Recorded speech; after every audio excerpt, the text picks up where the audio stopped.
High, আমি Ruby. তোমাদের সাথে ঘরে বাইরের নানান গল্প শেয়ার করি। তো আমি তোমাদের সাথে কৃষ্ণনগর জগদ্ধাত্রী পুজোর ভিডিওগুলো শেয়ার করছিলাম। তো ফার্স্ট পার্টটা তোমরা দেখে ফেলেছো অলরেডি, আর না দেখলে চটপট দেখে এসো।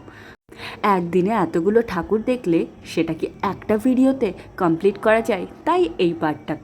তো আমরা এখন দেখছি বাঘা মাকে, যেটার রূপটা কিন্তু অসম্ভব সুন্দর।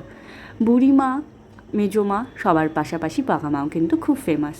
আর এইটা হলো একটা হন্টেড হাউস, যেটাকে প্রথমে দেখে বুঝতেই পারছিলাম না যে এটা একটা পুরনো বাড়ি নাকি প্যান্ডেল করেছে।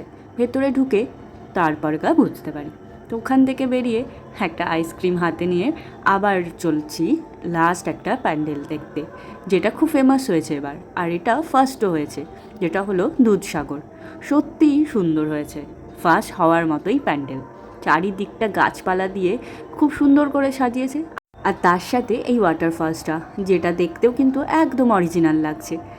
আর তার সাথে মায়ের মূর্তিটাও কিন্তু খুব সুন্দর। তো চলো আজকের ভিডিওটা এখানেই শেষ করব। আর এক কাণ্ড হয়েছিল রাজবাড়ি দেখতে গিয়ে, সেটা তোমাদের সাথে আর একটা ভিডিওই পরে শেয়ার করব। তবে তার আগে বৃষ্টির জন্য কি হাল হয়েছিল সেটা দেখে যাও। তো আজ আসি, তোমাদের সাথে আবার দেখা হবে নেক্সট ব্লগে।